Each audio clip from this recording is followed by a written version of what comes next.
कर जोरूं विनती करूं, धरूं चरण पर शीश।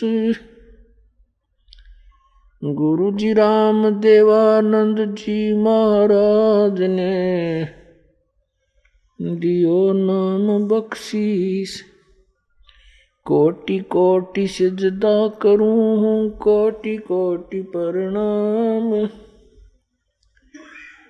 चरण कमल में राखियो, मैं बांदी जाम गुलाम।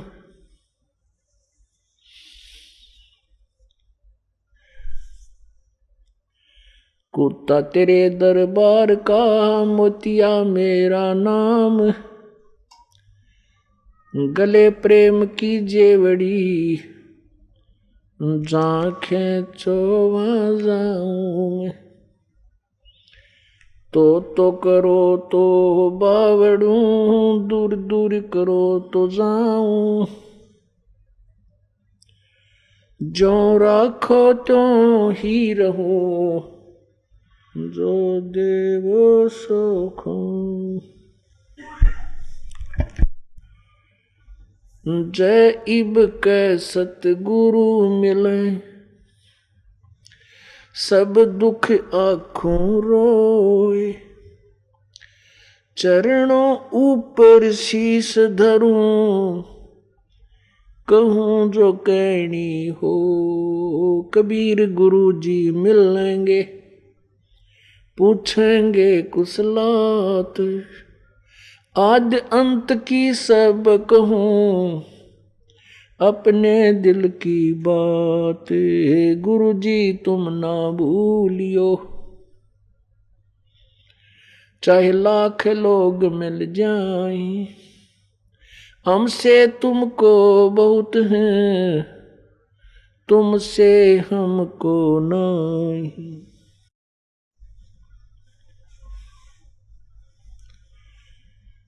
तुमरे विसारे क्या बने, मैं किसकी शरण में जाऊं।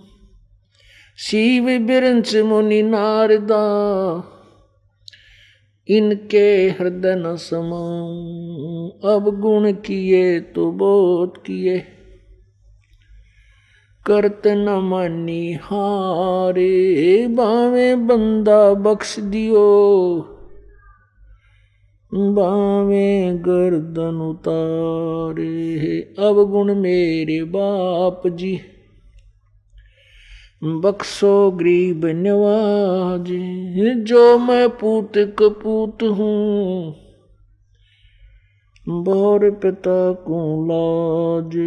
मैं अपराधी जन्म का, नक्सक बरे विकार। तुम दाता दुख भंजना, मेरी करो संभार।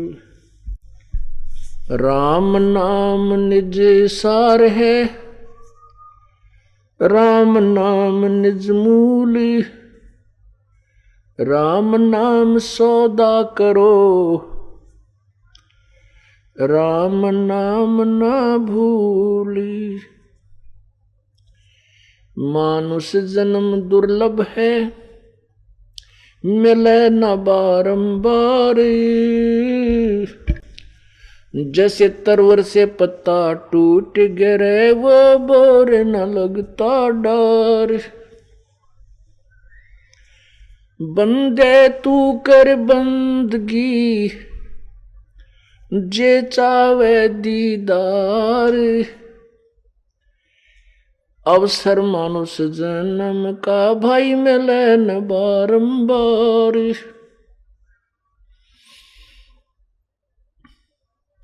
कबीर मानुष जन्म पाके, जो नहीं रटे हरि नाम। जैसे कुआ जल बिना, फिर बनवायो क्या काम। परमपिता परमात्मा सर्व सृष्टि रचनहार, कुल मालिक कबीर देव कबीर साहब, अल्लाह कबीर, हक्का कबीर, सत कबीर,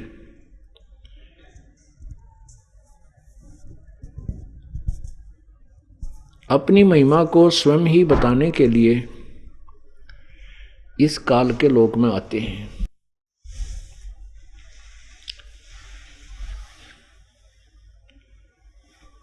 परमेश्वर पूर्ण ब्रह्म कबीर साहब जी प्रत्येक युग में प्रकट होते हैं। अपनी अमृत वाणी को, कबीर वाणी को अपने ही मुखारविंद से उच्चारण करके जनसाधारण को समझाते हैं, जिस कारण से वे प्रसिद्ध कवि की उपाधि प्राप्त करते हैं। इस बात का प्रमाण चारों वेद भी कहते हैं, बताते हैं। ऋग्वेद मंडल नंबर 9 सूक्त नंबर 96 और मंत्र नंबर 16 से लेकर 20 तक कबीर देव, कबीर परमेश्वर का विशेष विवरण है। उसमें यही स्पष्ट किया है कि वो पूर्ण परमात्मा, वो अमर प्रभु अपनी कबीर वाणी द्वारा अपने तत्व ज्ञान को स्वयं उच्चारण करता है और उसको कविताओं, लोकोक्तियों के माध्यम से बोलता है, जिस कारण से वो प्रसिद्ध कवियों में से प्रसिद्ध कवि भी होता है। प्रसिद्ध कवि की उपाधि भी प्राप्त करता है, परंतु वो होता है प्रभु, वो पूर्ण परमात्मा ही होता है। उस परमेश्वर के द्वारा उच्चारित बोली गई वाणी, उस सच्चिदानंद घन की वाणी, जैसे गीता जी अध्याय नंबर 4 के श्लोक नंबर 32 में आपने सुना कि जैसा कि श्लोक नंबर 25 से लेकर 29-30 तक जो विवरण है, अपनी अपनी साधना को सब श्रेष्ठ और पाप नाशक जानकर कर रहे हैं। कोई देवताओं की पूजा करता है, कोई हठ योग करता है, कोई निराहार रहकर ही अपनी साधना को उचित मानता है, यानी अल्पाहारी होकर के, और कोई केवल कट्टर अहिंसावादी जो व्रत करता है। उन सभी को अपनी अपनी साधनाओं को पाप नाशक ही जानते हैं, इसलिए वो करते रहते हैं। गीता जी अध्याय नंबर 4 के मंत्र 32 में स्पष्ट किया है कि इसी प्रकार ऐसा ही ज्ञान उस सच्चिदानंद घन परमात्मा की वाणी में विस्तार से कहा गया है,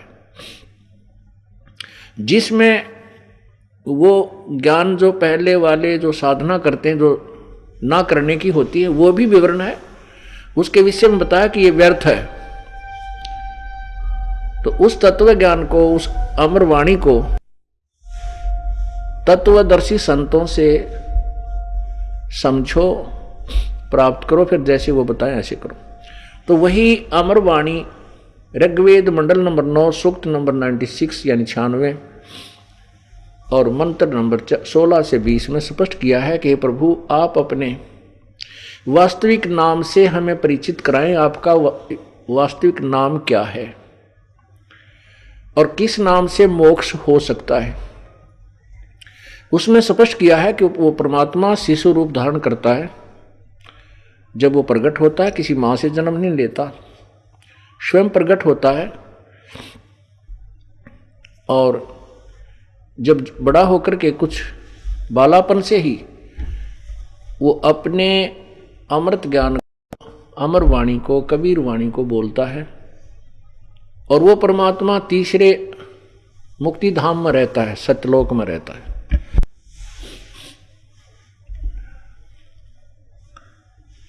पुण्यात्मा वो परमेश्वर चारों युगों में आते हैं।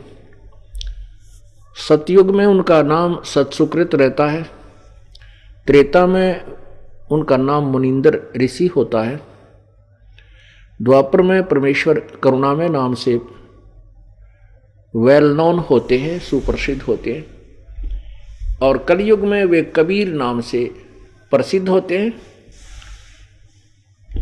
और अन्य रूपों में भी वह प्रकट होते रहते हैं। कुछ अक्शन के लिए भी आ जाते हैं और कुछ दिनों के लिए भी आ जाते हैं, कुछ समय के लिए भी आ जाते हैं, लेकिन उस समय उनको पहचान नहीं पाते हम कि ये परमात्मा है। क्यों नहीं पहचान पाते? क्योंकि हम प्रभु की परिभाषा से अपरिचित होते हैं, क्योंकि हमारे को केवल अज्ञान सुनाया गया होता है, ज्ञान नहीं। जैसा कि आप सुबह के सत्संग में सुन रहे थे, कबीर परमेश्वर जी अपनी प्यारी आत्मा धर्मदास साहिब जी को अपनी महिमा आप ही बता रहे हैं, और यही प्रमाण अथर्ववेद कांड नंबर 4 सूक्त नंबर 1 मंत्र नंबर 1 से 7 में स्पष्ट किया है कि वो कबीर नाम का परमेश्वर सारी सृष्टि का रचनहार है। उसने सबसे पहले ब्रह्मांडों की रचना की, उसके बाद ज्योति निरंजन की रचना की, उसके बाद माया को उत्पन्न किया, इस दुर्गा को। और वो परमात्मा अपने द्वारा रची हुई सृष्टि को स्वयं ही ठीक ठीक बताता है, अन्य कोई नहीं बता सकता।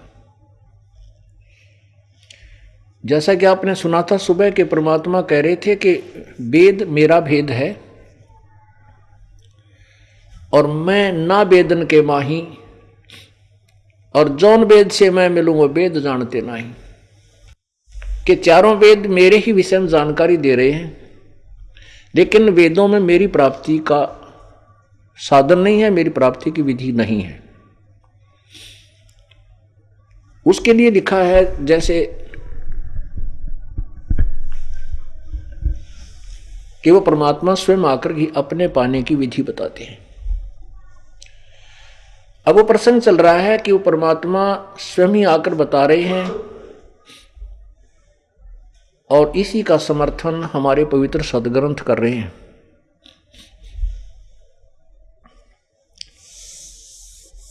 जैसे आपने सुना सुबह के सत्संग में ये दास आपको बता रहा था कि आज से 600 वर्ष पहले जो परमेश्वर कबीर नाम से प्रकट हुए थे, उस समय परमेश्वर ने वही पुराणों और वेदों और गीता जी का ज्ञान अपनी साधारण भाषा में लोकोक्तियों के माध्यम से कबीर वाणी में अपने मुखारविंद से उच्चारण किया हुआ था।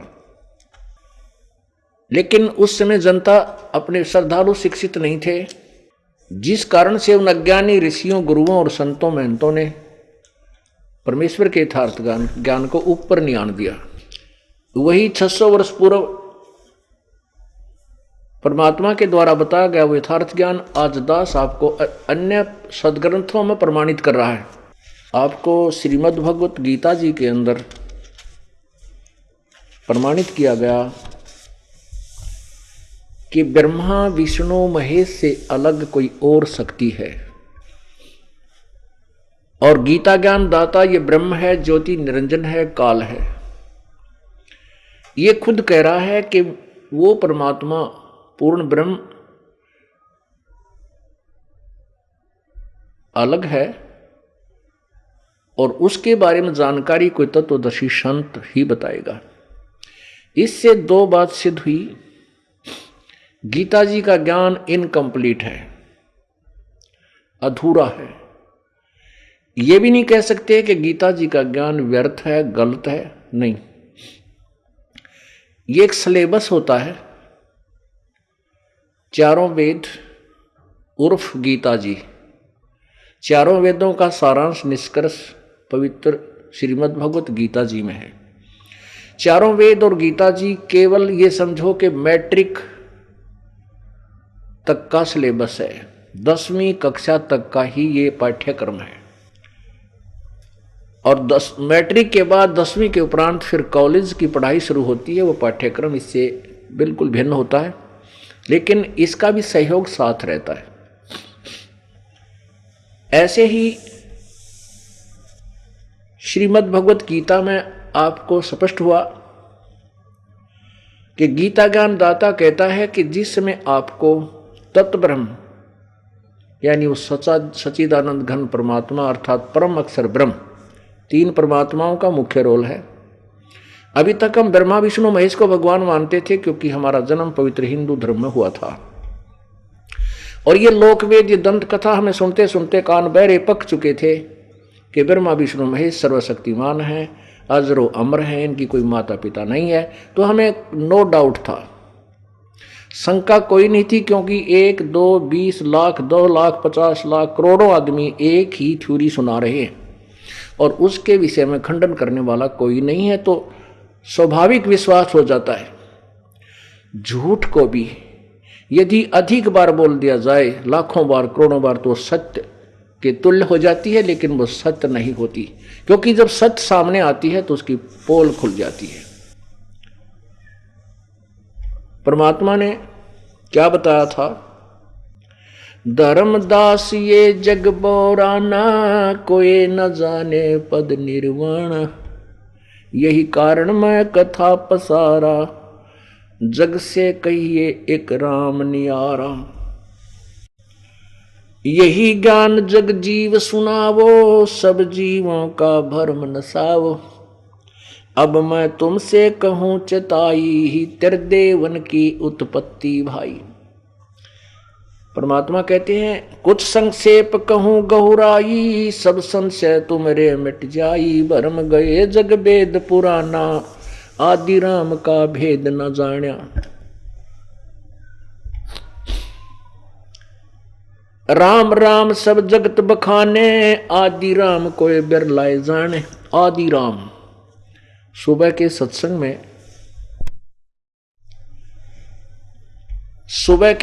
में आदि राम प्रमाणित किया था श्रीमद् भगवत गीता जी में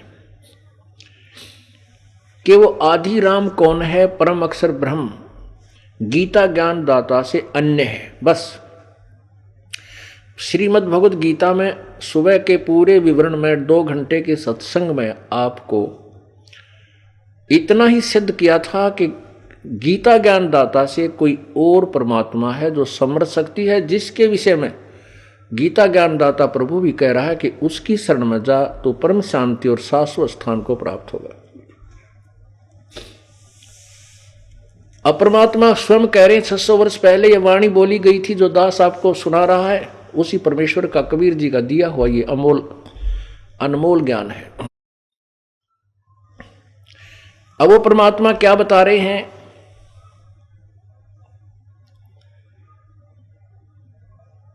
अब मैं तुमसे कहूं चेताई, त्रिदेवन की उत्पत्ति भाई। त्रिदेवन तीनों देवताओं की, रजगुण ब्रह्मा, सतगुण विष्णु, तमगुण शिव जी की उत्पत्ति बता रहा हूं। मां अष्टंगी ज्ञानी सुने सो हृदय लगाई, मूर्ख सुने तो गम ना पाई। मां अष्टंगी पिता निरंजन, ये जम दारुण वंशन अंजन। पहले कीन निरंजन राई, पीछे से माया उपजाई। माया रूप देख अति शोभा, देव निरंजन तन मन लोभा। कामदेव धर्मराय सताए, देवी को तुरंत धर खाए। पेट से देवी करी पुकारा, हे साहिब मेरा करो उबारा। टेर सुनी तब हम ता आए, अष्टंगी को बंद छुड़वाए। परमात्मा कहते हैं कि फिर मैं वहां पहुंचा जब काल ने दुर्गा के साथ बदतमीजी की और दुर्गा ने उसके पेट में शरण ली, पेट से पुकार की कि हे प्रभु मेरी रक्षा करो। सतलोक में कीन्या दुराचारी, काल निरंजन दीन अनकारी। माया समेत दिया भगाई, 16 शंख कोष दूरी पर आई। अष्टंगी और काल अब दोई, मंद कर्म से गए बिगोई। धर्मराय को हिकमत कीन्या, नखरेखा से भग कर लीना। धर्मराय कीने भोग विलासा, माया को रही तब आशा। 3 पुत्र अष्टंगी जाए, ब्रह्मा विष्णु शिव नाम धराए। 3 देव विस्तार चलावे, इनमें यो जग धोखा खावे। पुरुष गम कैसे कोई पावे, काल निरंजन जग भरमावे। 3 लोक अपने सुत दीना, सुन निरंजन बासा लीना। अलख निरंजन सुन ठिकाना, ब्रह्मा विष्णु शिव भेद न जाना। तीन देव जो उसको ध्यावे, निरंजन का वो पार न पावे। अलख निरंजन बड़ा बटपारा, तीन लोक जीव करत आहारा। परमात्मा धिक्कार रहे हैं इस ज्योति निरंजन 21 ब्रह्मांड के मालिक ब्रह्मा विष्णु महेश के पिता को, के बड़ा धोखेबाज है, ये बटपारा यानी ठग है, सब जनता को सब जीवों को धोखे में डाल रहा है। ब्रह्मा विष्णु शिव नहीं बचाए, सकल खाए पुन धूल उड़ाए। ब्रह्मा विष्णु महेश को भी नहीं बख्शेगा, इनको भी खाता है और इनकी भी धूल उड़ा देता है। तिनके सुत हैं तीनों देवा, तिसके सुत हैं तीनों देवा, अंदर जीव करते हैं सेवा। इस काल के ये तीनों बेटे हैं, सुत माने पुत्र, रजगुण ब्रह्मा, सतगुण विष्णु, तमगुण शिव जी। और ये अंधे ज्ञानहीन व्यक्ति इन्हीं की पूजा करते हैं, अंधे। ओए होए, अपनात्मा परमात्मा ने 600 साल पहले ये वाणी बोली थी, तो कौन सुने और कौन माने? कैसे सच स्वीकार की जा सकती है? नहीं, क्योंकि उस समय हम सभी अशिक्षित थे, हमारे पूर्वज अक्षर ज्ञान नहीं रखते थे, और केवल एक ही वर्ग जिसको ब्राह्मण बोलते हैं वो ही शिक्षा के अधिकारी होते थे। उनके वंशज ही गीता जी के संस्कृत को पढ़ने का अधिकार रखते थे। तो उस समय ये बात कहना कि ब्रह्मा विष्णु महेश के माता पिता हैं और ये नासवान हैं, ये पूजा के योग्य नहीं है, अंधे लोग, मूर्ख लोग ब्रह्मा विष्णु महेश की पूजा करते हैं, तो पुण्यात्माओं सचमुच पिटने का काम था। और परमात्मा ने उस समय भी कहा, और प्रभु के साथ बहुत बदतमीजियां की गई। उनकी लीलाओं, उनको दिए गए कष्ट को आज यदि हम पढ़ें और देखें विवेक के साथ, तो कलेजा मुंह को आता है, उस मालिक के साथ हमने इतना जुल्म किया था। उसका मुख्य कारण यही था कि जनता अशिक्षित थी और सभी ने परमेश्वर का साथ छोड़ दिया था, जबकि 64 लाख राक्षस उस समय परमेश्वर कबीर जी के हो चुके थे। वो ज्ञान से नहीं हुए थे, वो दुखों का निवारण होने से, समाधान से उनके पीछे अनुयायी बने थे। वो समर्थ शक्ति थी कबीर परमेश्वर, और जो भी दुखी प्राणी उनके दरबार में, उनके संपर्क में आया, वो तुरंत स्वस्थ हो जाते थे। कोई रोगी था स्वस्थ हो जाता, कोई पुत्रहीन था पुत्र मिल जाता, संतानहीन था संतान मिल जाती, और कोई निर्धन था वो धनवान हो जाता था। क्योंकि परमात्मा समर्थ शक्ति अपने कोटे से उनको उनकी किस्मत से बाहर देते थे, क्योंकि किस्मत में तो उनका था ही नहीं, ब्रान माटी हो रही थी, वो दुख पर दुख ठा रहे थे, कोई घर का कोई व्यवस्था नहीं थी, वित्तीय हालत कमजोर थी। जब परमात्मा की शरण में आए तो उन्होंने पहले अपने कोटे से उनको सुख दिए, और फिर उनको कहा बेटा तुम स्वयं धनी बनो, ये कमाई करो, ये मंत्र जाप करो, सत्यनाम का जाप करो। सतनाम कोई जाप नहीं है, वह सतनाम 2 मंत्र से बनता है, जिसमें एक ओम अक्षर है और दूसरा तत् शब्द है, तत् अक्षर है, जो कि ये दास बताएगा, वो संकेतिक है। और तीसरा सत, वो सार नाम है, वो सत नहीं है, वो और मंत्र है। तो इस प्रकार वो मोक्ष लाभ होगा उस साधना से। तो परमात्मा के उस समय 64 लाख शिष्य हो गए थे, और प्रभु ने एक लीला की थी। एक गणिका को हाथी पर बैठा करके सरे बाजार घूमने लगे, और हाथ में एक गंगा जल की बोतल लेकर, गंगा जल एक बोतल में भरकर शीशी में, और शराबी की तरह लीला करने लगे। हाथी पर बैठ के संत रविदास जी को हाथी चलाने वाला ड्राइवर बना लिया, पीलवान जिसे बोले, और लड़की को बीच में बैठा लिया। वो सुप्रसिद्ध वैसा थी उस देश काशी की, प्रत्येक व्यक्ति उसे परिचित था। और परमात्मा ने उस लड़की के कंधे पर हाथ रखा, पूरे भरे बाजार में घुमा दिया, और एक हाथ से वो गंगा जल पी रहे थे। दुनिया सोच रही थी कि ये देसी शराब पीवे। तो उस समय वो 64 लाख शिष्य प्रभु की इस लीला से अक्षुब्ध हो गए, परमात्मा को नहीं पहचान सके और सभी के सभी परमात्मा से विमुख हो गए।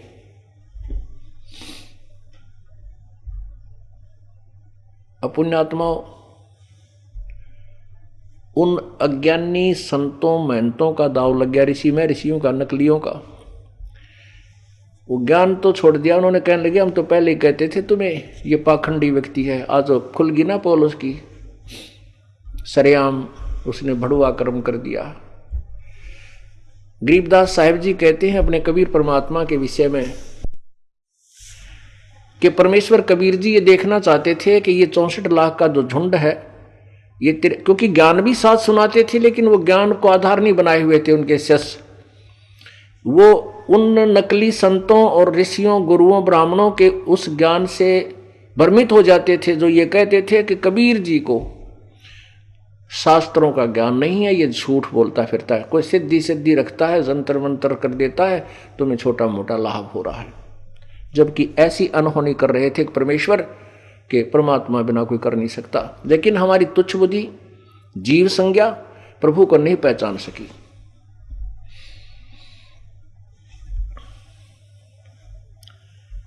उस समय ज्ञान आधार नहीं बना पाए। यही इस दास के साथ हुआ। परमात्मा ने कहा कि धर्मदास जब मेरा परम संत आएगा, ये पहचान होगी उसकी, जब परम संत मेरा भेजा हुआ दास और मेरे ज्ञान का सत्य प्रचार करेगा, उसकी पहली पहचान होगी कि उसके साथ सभी उस समय के संत और महंत उसके साथ शत्रुता पैदा करेंगे, उसके साथ झगड़ा ठानेंगे। जो संत मम सत शब्द दरडावे, वा के संग सब ज्ञान राड बढ़ावे, अस संत मन तन की करनी, धर्मदास मैं तो से वर्णी। कि जो मेरा संत मेरे मूल ज्ञान, तत्व ज्ञान का प्रचार करेगा, उसके साथ उस समय के तत्कालीन संत और महंत, ये आचार्य पाचार्य, ये उसके साथ राड बढ़ाओगे। ये उस समय के संत और महंतों की ये करनी होगी, वो सत्य को स्वीकार ना करना चाहेंगे, ना करने देंगे। लेकिन उस समय बिचली पीढ़ी होगी, जनता शिक्षित होगी। धर्मदास, उन नकली संतों, गुरुओं और आचार्यों की दाल नहीं गलेगी। ये लीला करके दिखाई थी परमात्मा ने। अभी क्रोथा कांड जो किया, ये सरेआम झूठा और कपट का एक षड्यंत्र था। उसके पीछे उद्देश्य उन लोगों का यही था कि तुम्हारे अज्ञान की पोल खोल दी संत ने, और अब तुम्हारा कहीं ठिकाना नहीं रहेगा, दुनिया तुम्हें धिक्कारेगी कि इतने दिनों से हमें गुमराह किए हुए थी। इसी के परिणाम स्वरूप उन्होंने ये षड्यंत्र रच के राजा और प्रजा को भ्रमित करके हमारे साथ ये जुल्म करवाया। लेकिन साच को आंच नहीं हो सकती। साच को आंच ना कभी आई है और ना ही आ सकती है, जिसका परिणाम आपके समक्ष है। पहले से कई गुना संगत पुण्यात्मा इस यथार्थ ज्ञान को समझकर उमंग के साथ सतलोक आश्रम बरवाला में पहुंच रहे हैं। अब एक विस्फोट हो चुका इस ज्ञान का, इसको कोई नहीं रोक सकता, क्योंकि ये परमेश्वर का आदेश है, उस परमेश्वर का वचन है कबीर भगवान का, जो उन्होंने 600 वर्ष पहले, 550 वर्ष पहले अपनी अमरवाणी में बोला था कि सभी पंथों को मिटा करके मैं एक पंथ चलाऊंगा, मैं आऊंगा, एक पंथ चलेगा, पृथ्वी पर दूसरा पंथ नहीं रहेगा। आप देख लेना, कुछ ही समय में एकदम क्रांति आएगी भक्ति की। जितने भी हम डिवाइड हुए हैं, मानव जितना समाज डिवाइड हुआ है वो धर्म के ऊपर हुआ है। और परमात्मा से बड़ी कोई पावर नहीं, परमात्मा से बड़ी कोई सुखदायी वस्तु नहीं। और प्रभु की तलाश राजा को भी होती है, जिस राजा के मुंह की तरफ हम देखते हैं, राजा भी भगवान के मुंह की तरफ देखता रहता है। तो जब हम सभी परमात्मा की चाह और परमात्मा की आड़ लेंगे, जब हम सभी परमात्मा से ही संबंधित हो जाएंगे, उसके यथार्थ ज्ञान से जुड़ जाएंगे, उस पावर से, जिस पावर से राजा कुछ लाभ प्राप्त करना चाहता है, अपने राज्य को शांति और समृद्ध बनाना चाहता है राज्य को, और हम भी उसी से संबंधित हो जाएंगे, उसी पावर से, तो हमारे भी काम होंगे। जैसे किसी बड़े सेठ ने बिजली का कनेक्शन ले रखा है, वो भी अपने पंखे मोटर कूलर चला रहा है, तो एक हमारे जैसा गरीब भी ले मोटर का बिजली का कनेक्शन, तो हमारे भी पंखे मोटर चलेंगे। तो ऐसे ही उस परमेश्वर की पावर यानी उस परमेश्वर के शक्ति से हम भी कनेक्ट हो जाएंगे। गरीब से अमीर हो तो सभी के काम परमात्मा करता है और फिर मोक्ष देगा। और मोक्ष देगा परमेश्वर। अब हम उसी प्रसंग पर आते हैं कि उस समय परमेश्वर के इस अमर ज्ञान को, यथार्थ ज्ञान को, तत्व ज्ञान को रोड़ा लड़ा दिया। जनता शिक्षित नहीं थी। अब उन्होंने वही जुल्म करना चाहा था कि तुम्हारा ज्ञान पर पर्दा पड़ा रहा। उन संतों ने, आचार्यों ने, ऋषियों ने, वर्तमान के गुरुओं ने इस चीज से कोई लेना देना नहीं कि समाज में उद्धार हो, समाज का कल्याण हो ना। उन्होंने तो अपने कल्याण से मतलब है कि तुम्हारा स्वार्थ पूरा हो जा, तो ये चेले ना बाजें, तुम्हारे यहाँ से टूट ना जाए, तुम्हारी रोजी रोटी ये ठाठ बाट ये जनता के चंदे से, दान से जो ठाठ करे ये बने रहे, प्रभुता बनी रहे, लोग तुम्हारे चरण धो के पीवे। पर इनको ये भूल चुके हैं कि तुम नरक में डाले जाओगे। संत और महंत जो नकली, जो परमात्मा के द्रोही है, जो अपरिचित तत्व ज्ञान से, वो संत नहीं है, वो पिछले जन्म की पुण्यात्माएं हैं, पिछले जन्मांतर के उनके पुण्य हैं। उनको ये काल भगवान किसी भी तरीके से इनको दे रहा है। यदि ये संत जन जो आज लाखों और करोड़ों लोगों को भ्रमित किए हुए श्रद्धालुओं को यदि ये राजनीति में आ जाएं तो यहां भी इनकी ऐसी ही बोलबाला हो जाएगा, क्योंकि इनके पुण्य हैं और इन पुण्यों को ये कहीं खराब करें, किसी तरह बर्बाद करें। काल यही चाहता है कि ये मानव शरीर प्राप्त करके प्राणी अपने पुण्यों को, अपने जीवन को व्यर्थ कर जावे, साधना ठीक करे नहीं, फिर इसको 84 लाख योनियों के लंबे चक्कर में डाल देता है। फिर वो निश्चिंत हो जाता है।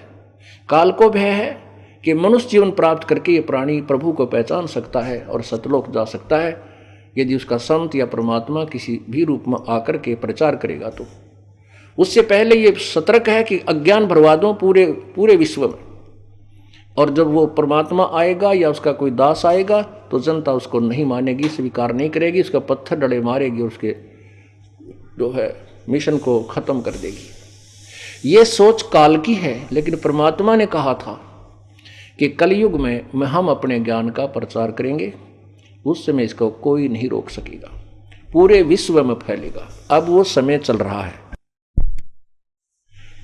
अब ये तत्व ज्ञान रूपी सूर्य उदय हो रहा है। जब सूर्य उदय होता है उसमें रोशनी कम होती है, लेकिन इन लाइटों से, बिजली से, चंद्रमा से भी अधिक होती है। तो अभी स्टार्ट है,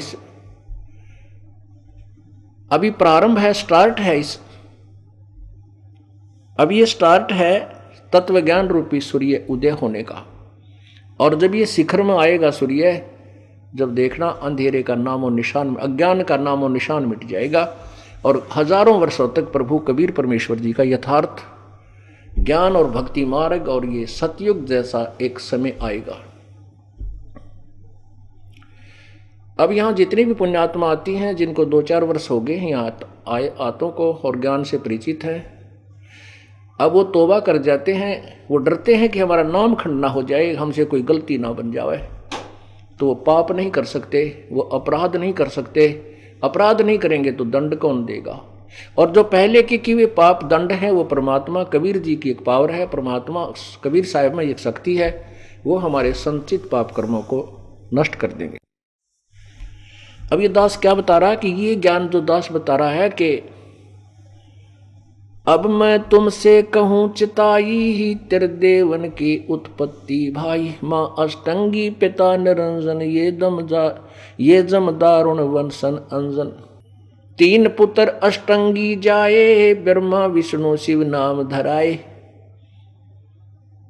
अब मैं तुमसे कहूँ चिताई 3 देवों की उत्पत्ति भाई। ये तो कबीर परमेश्वर की अमर वाणी, कबीर वाणी अर्थात प्रभु वाणी, सच्चिदानंद घन परमात्मा की वाणी अर्थात तत्व ज्ञान में आपने सुना। अब यही प्रमाणित दास आपको करेगा। अपने पवित्र पुराणों में। पवित्र पुराणों के माध्यम से ही पवित्र हिंदू धर्म के ये नकली गुरु संत ब्राह्मण ऋषि महर्षि कहा करते थे कि हम पुराणों से बता रहे हैं कि विष्णु पुराण में ऐसे लिखा है, शिव पुराण में ऐसा लिखा है, शिव जी ही सर्वशक्तिमान है, और ब्रह्मा पुराण में ऐसा लिखा है, देवी पुराण में ऐसा लिखा है, और ब्रह्मा विष्णु महेश को अजरो अमर सर्वशक्तिमान सर्वेश्वर परमेश्वर मृत्युंज कालज पता नहीं क्या उपमा दे रखी थी। और इनकी क्या स्थिति लिखी है उनमें, पुराणों में लिखा है क्या, ये बता क्या रहे थे, ये आउट ऑफ सिलेबस हमें बता रहे थे। पाठ्यक्रम से अलग हमें ज्ञान देंगे वो नकली गुरु और ब्राह्मण। ब्राह्मण अर्थ कोई जाति विशेष नहीं, ब्राह्मण कहो, विद्वान कहो, गुरु कहो, आचार्य कहो, ऋषि कहो, संत कहो। तो उस अब से कुछ समय पहले ब्राह्मण कहलाते थे जो कुछ भक्ति मार्गदर्शन करते थे, उसको ऋषि कहो चाहे संत कहो, और चाहे ब्राह्मण कहो विद्वान कहो। तो वो नकली जो गुरु थे ब्राह्मण थे, वो अपने ज्ञान अपने सिलेबस से बाहर ही हमें बताते रहे, दंत कथा सुनाते रहे, लोकवेद सुनाते रहे। आपने सुना है कि कबीर परमेश्वर ने कहा के विषय में लिखा है कि वो कबीर परमेश्वर अपने जानकारी स्वयं ही देता है, आप ही बताता है। तो उन्होंने क्या बताया, उस परमेश्वर ने स्वयं ही आकर के बताया कि ये सभी जो ज्ञान आपको दिया गया है ये लोक वेद है। अपनी महिमा अपने ऊपर ही डालकर हमें समझा रहे प्रभु कि पीछे लग गया जाऊं था मैं लोक वेद के साथ, रस्ते में सतगुरु मिले दीपक दे दिया हाथ। लोकवेद, लोकवेद वो होता है जो सुना सुनाया अक्षेत्रीय ज्ञान। परमात्मा कहते हैं कि मैं अर्थात आप जी सभी लोकवेद के साथ पीछे पीछे लग रहे थे, और रास्ते में सतगुरु मिल गया। सतगुरु मीन तत्वदर्शी संत। वैसे तो गुरु शब्द पर्याप्त है, यदि ये नकली गुरु बीच में टांग ना अड़ाते तो, नहीं तो सतगुरु कहने की आवश्यकता नहीं थी, गुरु ही शब्द बहुत है। लेकिन नकली गुरु अनेक हैं, इसलिए सतगुरु परमेश्वर ने सतगुरु शब्द कहा अपने विषय में। सतगुरु का अर्थ है जो सच्चा ज्ञान देवे, तत्व ज्ञान बतावे, यथार्थ ज्ञान दे, मूल ज्ञान का से परिचित कराए, उसको सतगुरु सच्चा गुरु कहते हैं। तो कहते हैं परमात्मा के पीछे लग गया जाऊं था मैं लोक वेद के साथ, और रास्ते में सतगुरु मिल गए, वो तत्वदर्शी संत मिले। भक्ति मार्ग रूपी रास्ते में हम लोक वेद के आधार पर साधनाएं कर रहे थे, दंत कथाओं के आधार पर भगवानों को मान रहे थे, रास्ते में सतगुरु मिले, तत्वदर्शी संत, यानी परमात्मा अपने ऊपर बता रहे हैं कि जब तुम्हें तत्वदर्शी संत मिलेगा, उन्होंने तत्व ज्ञान रूपी टॉर्च, तत्व ज्ञान रूपी ये दीपक दे दिया, इसकी रोशनी में आप अपने ठीक ठिकाने पहुंच जाओगे और सच्चे मार्ग पर चलते रहोगे। अब आपको लोकवेद के विषय में बताया कि लोकवेद ये था, जैसे हमने सुना था कि ब्रह्मा विष्णु महेश, रजगुण ब्रह्मा है, सतगुण विष्णु, तमगुण शिव जी है, और ये अजरो अमर हैं, इनके कोई माता पिता नहीं है, ये सारी सृष्टि के रचनहार हैं। फिर हम उन नकली संतों से या कोई ब्राह्मणों से पूछते थे कि भगवान तो एक बताया है, कहते हैं ये एक ही है, यही भगवान विष्णु ही 3 रूप धारण कर लेता है, बस ये समर्थ शक्ति है। तो हमने ज्ञान था ही नहीं, हम संतुष्ट हो जाते हुए चले ऐसे होगा, पर भगवान की चाह बराबर बनी रही। अब आपको दिखाते हैं कि ब्रह्मा विष्णु महेश नासवान हैं, ये पूजा के योग्य नहीं है, इनके पूजने वालों को गीता जी में मूर्ख लिखा है कि जो ब्रह्मा विष्णु महेश की पूजा करते हैं वो मूर्ख लोग हैं।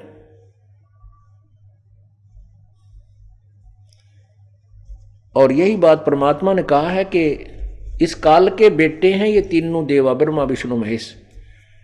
तिसके सुत हैं तीनों देवा, ये अंधे जीव करत हैं सेवा। सेवा माने पूजा। ज्ञानहीन अंधे लोग इन ब्रह्मा विष्णु महेश की पूजा करते हैं, ये पूजा के योग्य नहीं है, ये इष्ट रूप में मान्य नहीं है। वो परमात्मा परम अक्षर ब्रह्म है जो कबीर भगवान है, जिसका वास्तविक नाम कबीर है। अब आपको पवित्र शिव पुराण में दिखाते हैं सृष्टि रचना के विषय में, जो कबीर परमेश्वर जी ने 600 वर्ष पहले बोली थी और आज वो सदग्रंथ हमें प्रमाणित कर रहे हैं।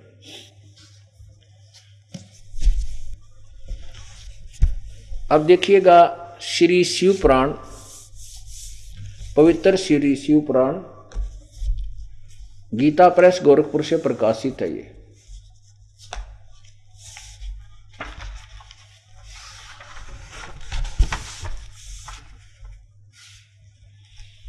ये देखिएगा संक्षिप्त शिव पुराण,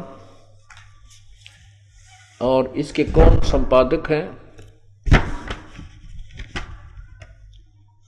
हनुमान प्रसाद पोदार। अभी आपने देखा इनका संपादक कौन है? संपादक हनुमान प्रसाद पोदार। और ये कहाँ से प्रकाशित है? ये प्रकाशक में मुद्रक हैं गीता प्रेस गोरखपुर, गोविंद भवन कार्यालय, कोलकाता का संस्थान। इसके अध्याय नंबर 6 में रुद्र संहिता, ये देखिए अध्याय नंबर 5 यहाँ समाप्त होता है और अध्याय नंबर 6 यहाँ प्रारंभ होता है। और इसके ये रुद्र संहिता 99 पृष्ठ से हम प्रारंभ करेंगे। ये 6ठा अध्याय है रुद्र संहिता का। नारद जी ने अपने पूज्य पिताजी ब्रह्मा जी से पूछा था, ये यहां प्रकरण इसी का चल रहा है। ये सारी कहते हैं, ये सब मुझे कथा सुना, कैसे इनका जन्म हुआ, कौन कौन। अच्छा, यहां से उत्तर देते हैं। ब्रह्मा जी ने उत्तर दिया नारद जी को, कहा ब्रह्मन देव शिरोमणे, तुम सदा समस्त जगत के उपकार में ही लगे रहते हो। तुमने लोगों के हित की कामना से बहुत उत्तम बात पूछी है। आगे देखिए, जिस समय समस्त चराचर जगत नष्ट हो गया था, सर्वत्र केवल अंधकार ही अंधकार था। न सूर्य दिखाई देते थे, न चंद्रमा, अन्य ग्रहों और नक्षत्रों का भी पता नहीं था। न दिन होता था न रात। अग्नि, पृथ्वी, वायु और जल का भी की सत्ता नहीं थी। उस समय तत् सत ब्रह्म, इस श्रुति में जो सत्य सुना जाता है एकमात्र वही शेष था। अब प्रश्न नंबर 100 पर आप पढ़िएगा। जिस परब्रह्म के विषय में ज्ञान और अज्ञान से पूर्ण उक्तियों द्वारा इस प्रकार ऊपर बताए अनुसार विकल्प किए जाते हैं। आप पुण्यात्माओं देखो, पुराण का वक्ता स्वयं कहता है कि कुछ ज्ञान कुछ अज्ञान के द्वारा जो भी कहा जाता है वो मैं तुझे सुनाता हूं। इससे एक तो सिद्ध ये हुआ कि पुराण का वक्ता पूर्ण ज्ञानी नहीं है। कौन है पुराण का वक्ता? ब्रह्मा। फिर भी ब्रह्मा जी ने कुछ तो परमेश्वर से सुना हुआ ज्ञान जो कि उन्होंने परमेश्वर ने आके स्वयं बताया था, लेकिन ब्रह्मा जी ने अपने अभिमानवश और काल की प्रेरणावश स्वीकार नहीं किया था। उसका कुछ अंश स्वयं जरूर घोट लिया था। अब इसीलिए विचलित सा ज्ञान कहते हैं, कभी ब्रह्म कहते हैं, कहीं परब्रह्म कहते हैं। इसी को किसको? शिव को। ये काल के जाल आपको विस्तार से समझाया जाएगा तब ये समझ में आएगा। अब देखना, जिस परब्रह्म के विषय में ज्ञान और अज्ञान से पूर्ण उक्तियों द्वारा ऊपर बताए अनुसार विकल्प किए जाते हैं, उसने कुछ काल के बाद, समय के बाद द्वितीय की इच्छा प्रकट की।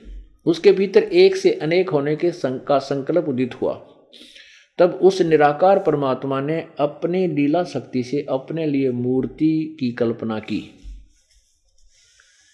ये देखो, जो मूर्ति रहित परब्रह्म है उसकी मूर्ति चिन्मय आकार भगवान सदाशिव हैं। अर्वाचीन और प्राचीन विद्वान उन्हीं को ईश्वर कहते हैं। उस समय एकाकी रहकर सब इच्छा अनुसार विहार करने वाले उन सदाशिव ने अपने विग्रह से स्वयं ही एक स्वरूप भूता शक्ति की सृष्टि की, जो उनके अपने श्री अंग से कभी अलग होने वाली नहीं थी। उस पराशक्ति को प्रधान, ये प्रकृति शब्द और प्रधान शब्द याद रखना। ये गीता जी में सिद्ध करेगा ये दास कि ब्रह्मा विष्णु महेश इस प्रकृति से दुर्गा से उत्पन्न हुए हैं। गीता जी में लिखा है। उस पराशक्ति को प्रधान प्रकृति गुणवती माया बुद्धि तत्व की जननी तथा विकार रहित बताया है। उस शक्ति, वह शक्ति अंबिका कही गई है। उसी को प्रकृति सर्वेश्वरी त्रिदेव जननी। अब मैं तुमसे कहूं चिताई त्रिदेवन की उत्पत्ति भाई। परमात्मा बता रहे हैं कि इन तीनों देवताओं की उत्पत्ति बताता हूं। और वही त्रिदेवन की जननी कौन है? मां अष्टंगी पिता निरंजन ये जम दारुण वंशन अंजन। तीन पुत्र अष्टंगी जाए ब्रह्मा विष्णु शिव नाम धराए। आज से 600 वर्ष पहले परमेश्वर ने ये सत्य ज्ञान दिया था, ये तत्व ज्ञान दिया था।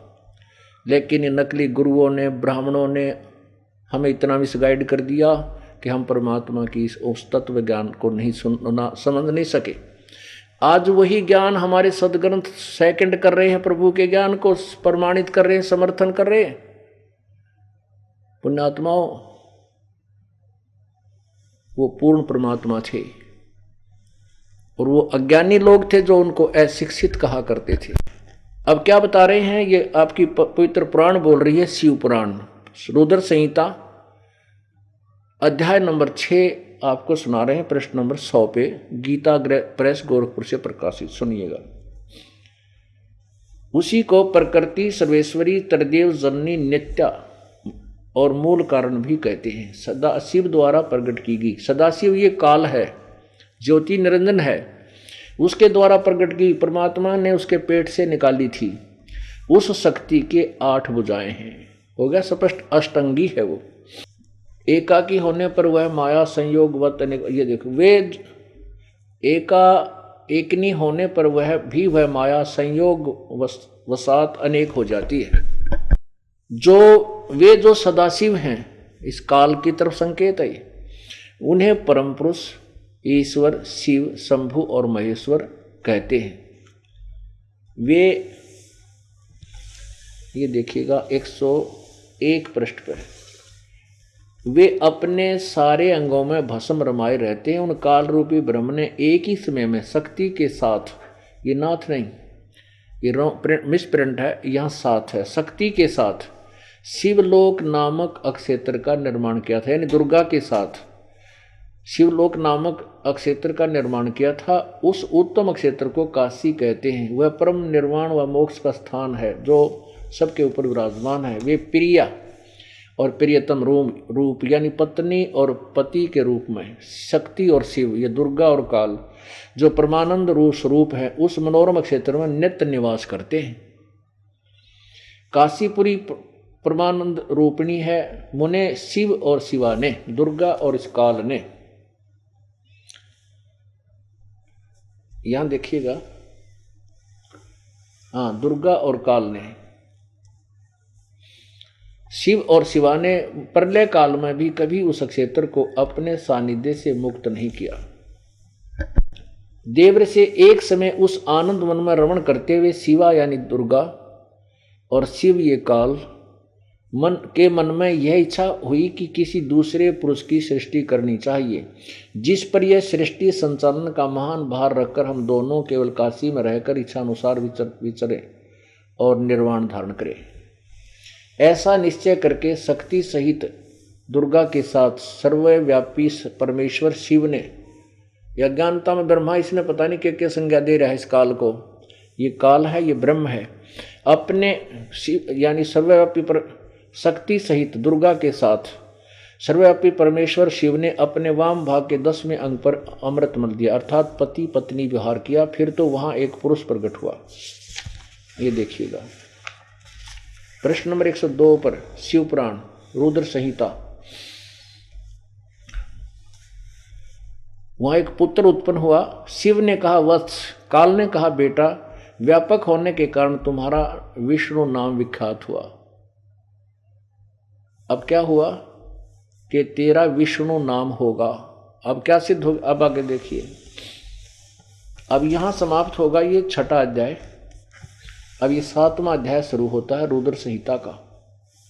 प्रश्न नंबर 103 पर ब्रह्मा जी कहते हैं देव से, नारद जी को बता रहे हैं उनके पिताजी ब्रह्मा जी, तत्पश्चात जब विष्णु के उत्पन्न होने के बाद तत्पश्चात कल्याणकारी परमेश्वर शाम सदाशिव ने यानी काल ने पूर्ववत प्रयत्न करके पति पत्नी व्यवहार करके मुझे अपने दाहिने अंग से उत्पन्न किया। उन भविष्य ने मुझे तुरंत अपनी माया से मोहित करके नारायण देव की नाभि में डाल दिया। अपने आत्मा पवित्र शिव पुराण ने सिद्ध कर दिया कि दुर्गा और शिव सदाशिव यानी काल रूपी भगवान भी कहते हैं इसे। इस काल रूपी ब्रह्म ने इन दोनों ने अपने संयोग से पति पत्नी व्यवहार से विष्णु और ब्रह्मा की उत्पत्ति की। ये तो स्पष्ट हुआ। अब ये पुराण का जो वक्ता है और फिर अनुवादक है ये चक्कर में पड़ गया कि अभी भगवान शिव से शिव की उत्पत्ति कैसे लिखूं। इसलिए इन्होंने अनुवाद करते समय शिव पुराण में हिंदी अनुवाद करते समय कुछ गोलमाल कर दिया, लेकिन ये फिर भी छुपा नहीं सके। आगे देखिएगा इसी अध्याय नंबर 9 के रुद्र संहिता, ये वही रुद्र संहिता है अध्याय नंबर 9, इसके एंड में कति लास्ट में 108 पृष्ठ पे 110 पृष्ठ पे 110 पृष्ठ पे अध्याय 9 में यहाँ क्या लिखा है कि इस प्रकार ब्रह्मा विष्णु और रुद्र इन तीनों देवताओं में गुण हैं, परंतु शिव गुणातीत माने गए हैं।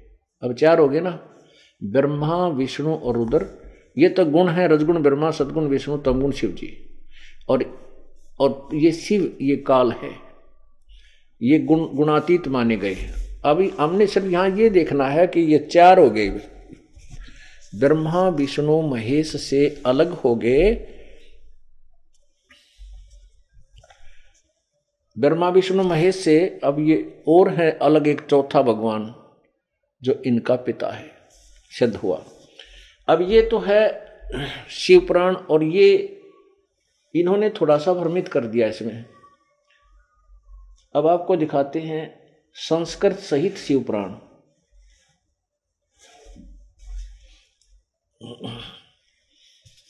ये है संस्कृत सहित और इसमें अनुवाद भी साथ किया है उन्हीं विद्वानों ने। ये देखिएगा शिव महापुराण हिंदी टीका सहित,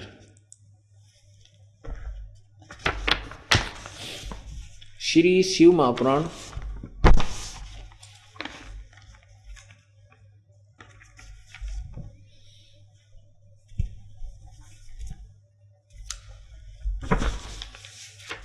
और ये इसका कौन अनुवाद करता है, विद्या अवरिधि पंडित ज्वाला प्रसाद जी मिश्र कृत, हिंदी टीका सहित, खेमरा श्री कृष्णदास प्रकाशन बंबई। अब देखना इसके रुद्र संहिता अध्याय नंबर 2 में 1 में ये देखना रुद्र संहिता, ये शिव पुराण है, ये है रुद्र संहिता भाग 2 अध्याय नंबर 1। इसके मंत्र नंबर 17 में क्या लिखा है, ब्रह्मा विष्णु महेश ये तीनों देवता शिव के अंग से प्रकट हैं। महेश उनमें पूर्णांश स्वयं शिव ही हैं। अब देखो इनकी अकल अनुवाद करता है कि ब्रह्मा विष्णु महेश ये तीनों देवता शिव के अंग से प्रकट हैं, और फिर ये उड़ जा रहा है कि महेश उनमें पूर्ण पूर्णांश स्वयं शिव ही है। कौन बोला? ब्रह्मा बोल रहा है। बोल ब्रह्मा, जब ब्रह्मा जी उत्पन्न हुए, कहते हैं जब मैं कमल के फूल पर बैठा पाया, जब मेरी उत्पत्ति हुई, मुझे नहीं मालूम है कहाँ से उत्पन्न हुआ। तो इससे सिद्ध है कि ये कंप्लीट नॉलेज नहीं रखता, ब्रह्मा जी को पूर्ण ज्ञान नहीं है। ये उलझ पुलझ इसलिए उलझा रहा है, जब साथ ये भी कह रहा है कि ब्रह्मा विष्णु महेश शिव से उत्पन्न हुए, और फिर कहते शिव तो वही है। ये अज्ञान की गिठड़ी सारे समाज ने बांध रखी थी।